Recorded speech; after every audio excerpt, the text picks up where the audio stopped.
Hello and welcome to What Next? I'm Shani. I'm Dwayne. And I'm David. On today's show, we have a talented 20-year-old singer. He's performed in various arenas such as O2 Arena, Wembley Arena, and he's here with us today. He won the third series of the BBC television singing competition, The Voice UK 2014. Ladies and gentlemen, please give a warm welcome for Jermain Jackman. Thank you so much. Thank you so much for having me. Thank you for coming. Jay, it's a pleasure having you on our show today. As you have just recently won The Voice UK 2014, we want to know all about your journey. So what is The Voice actually like? It's a lot of pressure. A lot of people just see the glitz and the glamour in the TV show and you being able to perform with will.i.am and getting to meet Tom Jones and Rhea Ora and Kylie Minogue. You get to see all the fun side of it. Right. What people don't really understand, the hard work that goes on behind the cameras and behind the scenes. Being able to rehearse songs day in, day out, rehearse with the bands, doing photo shoots up and down the country with press, BBC Breakfast, and all the nonsense. And will.i.am loved to change the songs on me so last minute. Imagine, he's so spontaneous, isn't So spontaneous and wacky but wonderful, that's what I say. Wacky but wonderful. Everyone would have their interviews, their recordings, their rehearsals throughout the whole entire weekend. And on Thursday, everyone's just rehearsing for Saturday live show. will.i.am will change the song on the Thursday night, then I'll have to learn it Thursday night, Friday morning, rehearse it with the band, then record it Friday afternoon, do my interviews about the song, and then perform it Saturday live. So I had a lot of pressure on me all the time because will.i.am loved to change songs. Because he would scope out what else is everyone else is doing. So if everyone's doing slow songs, we won't do a slow song, we'll do a fast-paced song. And so it was a competition in that sense. He was always scouring out the competition. And was you always happy with the song choice as well, like comfortable? You know, being in that environment, you need to listen to your mentor because your mentor knows what he's saying. Yeah. Especially will.i.am. will.i.am has, he's a genius in that sense. Yeah. And it was a pleasure to be able to work with him, and he opened my mind up to different dimensions of music and where a song could go. Don't just think that a rock song can just stay there. Yeah. It can always develop. You can put a ballad underneath it, or you can put a gospel piano behind it and change it into a different song. So he opened my mind up and opened myself up in terms of artistry. You said wacky and wonderful, very much these two, is what I have to deal with, well, what I have been dealing with. So what advice did will.i.am give you that has stuck with you? Not necessarily advice, but being with him, what I've learned. It was very educational being in that environment, learning how to rehearse, learning how to be able to speak to media and when you're in interviews, what and what not to say, and to be in that whole secretive, even though you rehearse a song, you can't tell the press on what you're singing. And with him, he, like I said before, he opened my mind up to different sounds, different genres, different types of music, where a song could go. And in that sense, I've learned a lot from him. He's always told me, you know, just stay focused and don't just think that this is a song and this is the only thing that a song can do. It's like a glass of water. I'm using a lot of will.i.am metaphors. It's like a glass of water. You have different shaped cups. Right. Because you see the glass of water, you only think that that's the only shape that the water can take. But if you put it into a different shaped cup, the water has taken on a new shape, and it's just like a song. You can just change the foundation around it, and then the content will be different. I like that. I just made it up on the spot. I like that, Jermain. Yes, I like that. Wow. Wonderful, yeah. I'm allowed to have some fruit because I don't know if it's plastic or if it's fruit. No, it's actually real fruit. You can pick one. What do you want? You got a banana, we got a tangerine, and we got an apple. We got, yeah. Want a banana? Listen. I've got questions that I want to answer, so if you're going to give a fruit, give a fruit.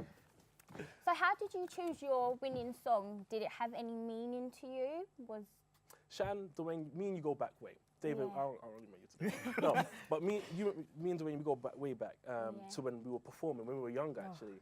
Last days. And you remember that final song that I sang on The Voice? Yes. I used to sing that all the time. Yes, because that song meant a lot to me. That song started off my public performing, watching this musical Dreamgirls. It left me with something, and I said that no one else is singing this song. No other male has sung this song, so I want to sing it on a national level because we've been singing it around the country all the time when we're touring or when we're doing our community work.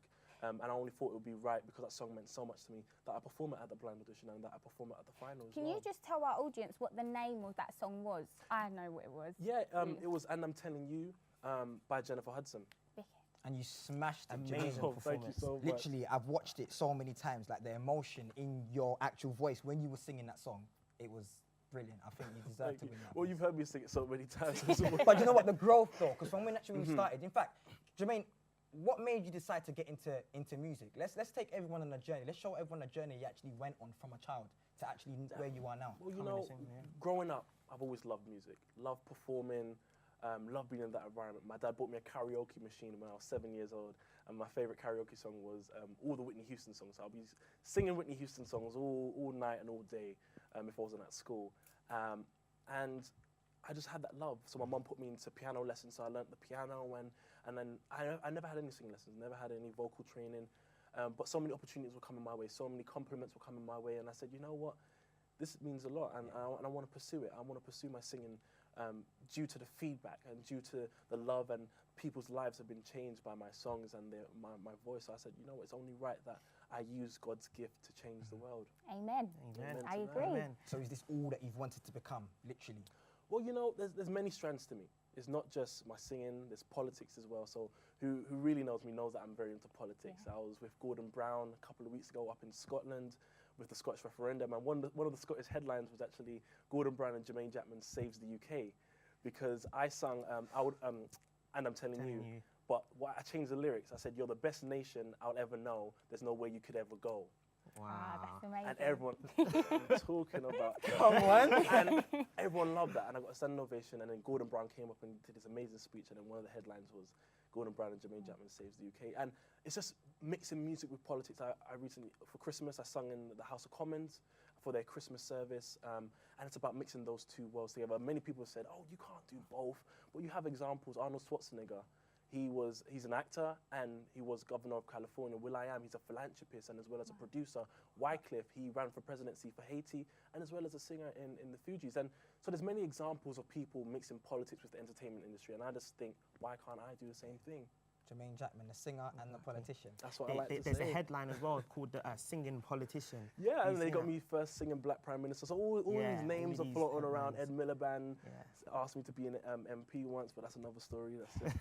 So it must be really surreal seeing your name all over the papers and everything. Because I know once, as you know, we met way back. When I saw you on The Voice, I was like, he's going to win. He has to win. He's wicked. But it's still, seeing how far you've come, it's amazing. But for you, it must still be very surreal. It's very surreal. Being stopped every day, asked for pictures, even the days when you're looking rough. You know them days where you just want to just throw on a tracksuit, just go to the high road and buy some bread, eggs or milk, and then someone always recognizes me on the roughest day. Yeah. When my head's not combed, where I've got my hood up, sunglasses. I don't wear sunglasses, but I've got my hood up and I'm just walking down the way. Didn't you win The Voice? I'm like, oh my goodness. Yes, I did win The Voice. But I didn't even have time to brush my teeth. And, you know, I'm joking though. Run into the shop with your smelly breath. That's what I'm talking. No, because I'm not expected to see anyone, and I just live around the corner from the shop. But no, but it's just moments like that. Moments like that. So what was the feeling like, like when you won The Voice, like hearing your name being crowned as the winner of The Voice? It was surreal. That was surreal. I didn't believe it. It didn't hit me until probably about 2 days after, because once I won, you had the after party. After the after party, which went on until like 6 a.m., I then had to be in London, Houston for 8 a.m. to catch my train to Manchester, to be stuck in a room for the whole day, doing interviews back to back on BBC radios, regional radios, local radios, and you're just stuck in the room with a can of Red Bull, glass of water, and that's what you're doing for the whole day. I finished that day around 6 p.m., then had to take the train back down to London to do BBC London in the evening, and it was just non-stop. Non-stop. And then when I got home and I sat down and it was still coming up on the news that I'd won 2 days after, I was like, wow, I've won. I actually just won a national competition. This is mad. Like from young, I've always wanted to win, whether it would be X Factor or The Voice or Britain's Got Talent. I've always wanted to be on one of those shows. And I remember winning Hackney versus Harlem, which got me to the Apollo stage in New York. And I kept the piece of paper, stuck it up on my bedroom door, and it said the winner is Jermain. And every single day for the past 2 years, I've woken up and saw that piece of paper. And I think once you see that and once you start to believe that you are a winner, you create this aura and this positive energy around you, which you then become a winner. And since then, I haven't lost any singing competition that I've been in. It's always been first or second. So what can we expect from you now, Jermain? Just a quick Well, just what you can expect from me now, because I can hear the producer saying, wrap it up. But I'm not looking, I'm joking. But what you can expect, I've got my Jermain Jackman EP, Sessions EP, which is out on my website, a free download, so check it out, jermainjackman.com. You can also follow me on Twitter, Facebook, Instagram, at Jermain Jackman, and I've got my album. That's the important one. That's the most important thing. March. 23rd of March, which will be out, and it's just, and I've written it myself with a couple of songwriters, amazing songwriters and amazing producers who've worked with Sam Smith, Jennifer Hudson, Fantasia. So we've got all of these great and talented producers and singers. I'm trying to know. Jay, I hate to cut you. You're trying to cut me. I No, do, let's go on I for do. longer. It's been amazing. But Thank you ladies so and much. gentlemen, we've been What Next? Been Jermain Jackman. And you have been amazing. Join us next time on What Next. Thank you. I'm so